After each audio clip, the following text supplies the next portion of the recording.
चार दोस्तों, स्वागत है आप सभी का। और आप सभी के लिए मैं वापस से सीटेट का ओल्ड पेपर लेकर आया हूँ। ये आपका सीटेट का ओल्ड पेपर है 2016 का। इससे पहले मैंने आपको 2012 से 2016 तक सारे ओल्ड पेपर करवा दिए। हम इसमें कर रहे हैं 2012 से 2023 तक जितनी भी एग्जाम हुई थी सारे ओल्ड पेपर। तो जो नया है चैनल को सब्सक्राइब कर दीजिएगा, बेल आइकन को प्रेस कर दीजिएगा।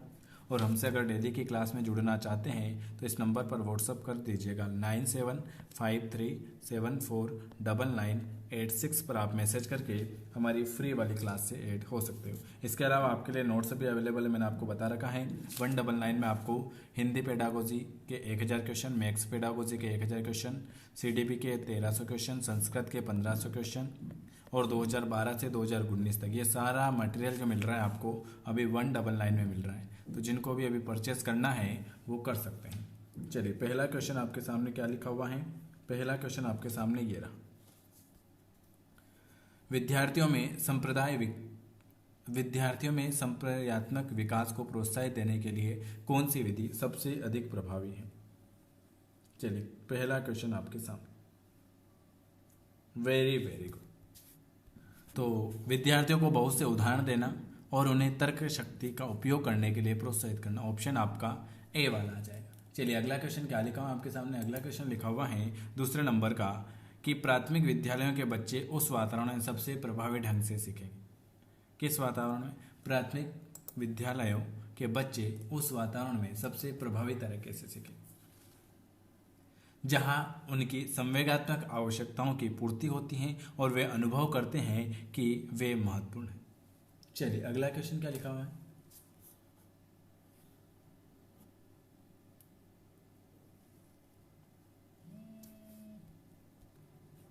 एक बच्चा खिड़की के सामने से एक कौवे को उड़ता हुआ देखता है और कहता है एक पक्षी। इसने बच्चे के विचार के बारे में क्या पता चलता है।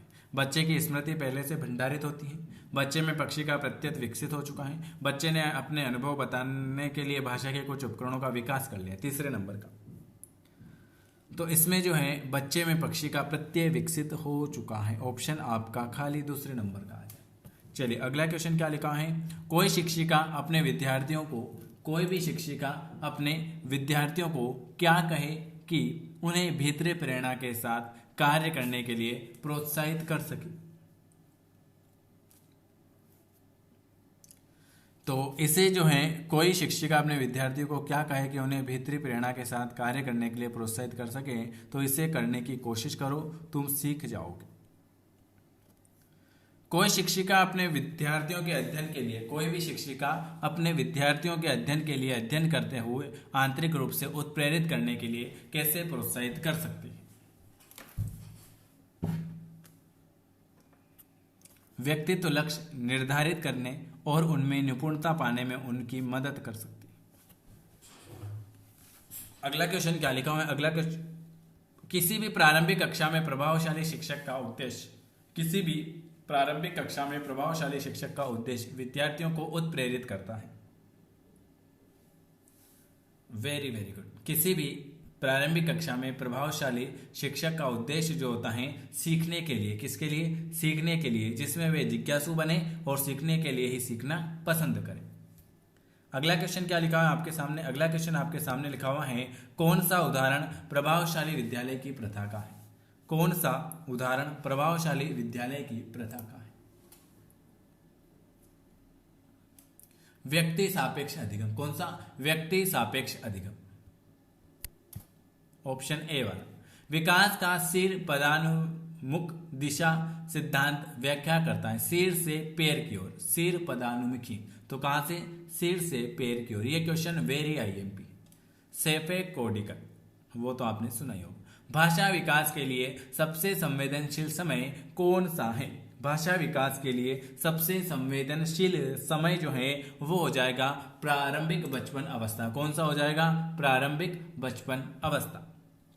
एक 6 वर्ष की लड़की खेल कूद में असाधारण योग्यता का प्रदर्शन करती है। उसके माता पिता दोनों ही खिलाड़ी हैं। उसे नित्य प्रशिक्षण प्राप्त करने भेजते हैं और सप्तांत में उसे परीक्षण देते हैं।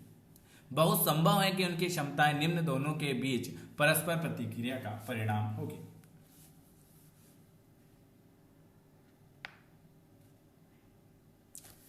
अनुवांशिकता और पर्यावरण का। किसका? अनुवांशिकता और पर्यावरण का।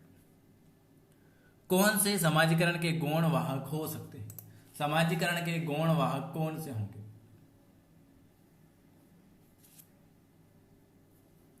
विद्यालय और पास पड़ोस। लेव वाइगोत्स्की के अनुसार संज्ञानात्मक विकास का मूल कारण क्या है? लेव वाइगोत्स्की के अनुसार संज्ञानात्मक विकास का मूल कारण जो है सामाजिक अन्योन्य क्रिया। क्या है? सामाजिक अन्योन्य क्रिया। अगला क्वेश्चन क्या लिखा है आपके सामने? किसी भी बच्चे का दिया गया विशिष्ट उत्तर, किसी भी बच्चे का दिया गया विशिष्ट उत्तर कोहल वर्ग के नैतिक तर्क के सोपानों की विषय वस्तु के किस सोपान के अंतर्गत आएगा? यदि आप ईमानदार हैं तो आपके माता पिता आप पर गर्व करेंगे, इसलिए आपको ईमानदार रहना चाहिए। सामाजिक संकुचन अनुकूलन। किस पर? सामाजिक संकुचन अनुकूलन पर। अगला क्वेश्चन क्या लिखा है? जीन पियाजे के अनुसार अधिगम के लिए निम्न में से क्या आवश्यक है? जीन पियाजे के अनुसार अधिगम के लिए निम्न में से क्या आवश्यक है? वाह यार, सब तो याद है आपको। शिक्षार्थी के द्वारा पर्यावरण की सक्रिय खोजबीन। शिक्षार्थी द्वारा पर्यावरण की सक्रिय खोजबीन। जीन पियाजे के अनुसार schema, very IMP question. Jean पियाजे के अनुसार स्कीमा निर्माण वर्तमान योजना के अनुरूप बनाने हेतु नवीन जानकारी में संशोधन और नवीन जानकारी के आधार पर पुरानी योजनाओं में संशोधन के परिणाम के रूप में घटित होना है। इन दो प्रक्रियाओं को जाना जाता है समावेश और समायोजन के रूप में। क्या जाना जाता है? समावेश और समायोजन के रूप में।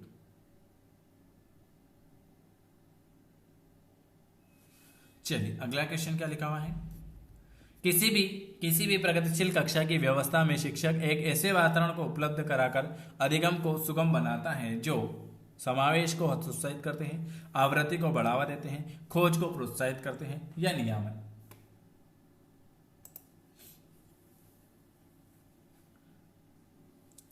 आकृति को बढ़ावा देते हैं। हार्वर्ड गार्डनर का बहुबुद्धि सिद्धांत सुझाता है। हार्वर्ड गार्डनर का बहुबुद्धि सिद्धांत क्या सुझाता है? कि शिक्षक को चाहिए कि हार्वर्ड गार्डनर का बहुबुद्धि सिद्धांत सुझाता है कि शिक्षक को चाहिए कि विषय वस्तु को वैकल्पिक विधियों से पढ़ाने के लिए बहुबुद्धि को एक रूप की तरह ग्रहण करे। कोई 5 साल की लड़की एक टी शर्ट को तह करते हुए, कोई भी 5 साल की लड़की एक टी शर्ट को तह करते हुए अपने आप से बात करती है। लड़की द्वारा प्रदर्शित व्यवहार के संदर्भ में कौन सा कथन सही है? टी शर्ट पहनती है और उससे बातें करती है, तो उसके बारे में आपको कौन सा कथन सही लग रहा है? तो जीन पियाजे और लेव वाइगोत्स्की जो हैं इसकी व्याख्या करते हैं। क्या करते हैं? जीन पियाजे और लेव वाइगोत्स्की इसकी व्याख्या करते हैं कि बच्चों के विचारों को अहम केंद्रित प्रवृत्ति के रूप में करेंगे। Very very good. 18 नंबर का बिल्कुल आपने सही बताया है। क्या हो जाएगा? सी वाला। जीन पियाजे और लेव वाइगोत्स्की इसकी व्याख्या करके विचारों की अहम केंद्रित के रूप में करेंगे। ये वेरी आईएमपी क्वेश्चन। लिंग क्या है? तो लिंग जो है एक जैविक सत्ता है। लेव वाइगोत्स्की के समाज संरचना सिद्धांत में दृढ़ विश्वास रखने वाले शिक्षक के नाते आप अपने बच्चों के आकलन के लिए किस विधि को वरीयता देंगे? सहयोगी प्रोजेक्ट। कौन सा? सहयोगी प्रोजेक्ट। आपकी कक्षा की व्यक्तित्व भिन्नताओं से निपटने के लिए शिक्षक को क्या करना चाहिए?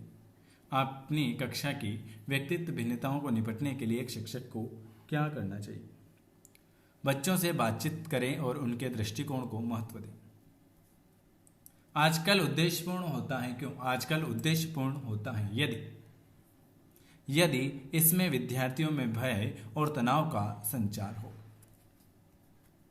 राष्ट्रीय पाठ्य चर्चा की रूपरेखा 2005 के अनुसार शिक्षक की भूमिका कैसी होनी चाहिए?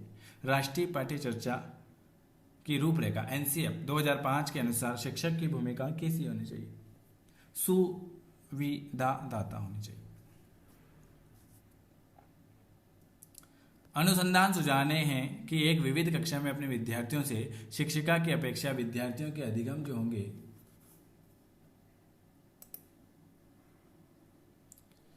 महत्वपूर्ण प्रभाव छोड़ेगी। अनुसंधान सुझाते हैं कि एक विविध कक्षा में अपने विद्यार्थियों से शिक्षिका की अपेक्षा विद्यार्थियों के अधिगम जो होते हैं वो महत्वपूर्ण प्रभाव सुझाते हैं। विशेष आकलन वाले बच्चों को शामिल करना चाहिए। विशेष आकलन वाले बच्चों को आप किस में शामिल करो? विशेष आकलन वाले बच्चों को शामिल करना चाहिए एक काल्पनिक लक्ष्य में। किसमें? एक काल्पनिक लक्ष्य। विविध प्रकार की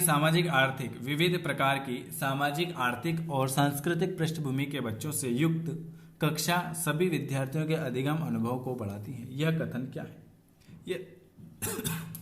यह कथन सही है क्योंकि बच्चे जो होते हैं अपने साथियों से अनेक कौशल सीखते हैं। सुनने में असमर्थ बच्चा नियमित विद्यालय में अपने सहपाठियों के समान कभी प्रदर्शन नहीं कर सकता। निम्नलिखित में से कौन सी विशेषता प्रतिभावान शिक्षार्थी की है? प्रतिभावान शिक्षार्थी की कौन सी विशेषता है? D1, यदि कक्षा की गतिविधियां अधिक चुनौतीपूर्ण नहीं होती तो वह कम प्रेरित अनुभव करता है और ऊब जाता है।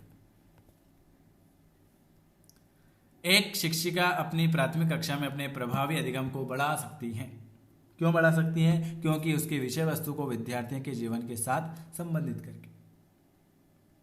बच्चों के बारे में कथन में से कौन सा सही है? 30वें नंबर का क्वेश्चन। बी और सी और डी। B C D.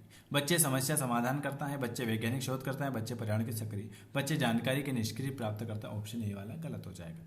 चलिए आपका कौन सा आ जाएगा? बी सी और डी। बी सी डी है ऑप्शन चौथा। ये आज मैंने आपको फिर 30 क्वेश्चन कराए हैं। अगर आपको वीडियो पसंद आया है तो आपको लाइक करना है, चैनल को सब्सक्राइब करना है। हमसे जुड़ना चाहते हैं तो जुड़ सकते हैं और अगर जिनको नोट्स लेना है वो भी मैसेज कर सकते हैं। वीडियो देखने के लिए आप सभी का धन्यवाद। 9753749986 पर आप मैसेज करके हमसे जुड़ सकते हैं। चलिए धन्यवाद है आप सभी का वीडियो देखने के लिए।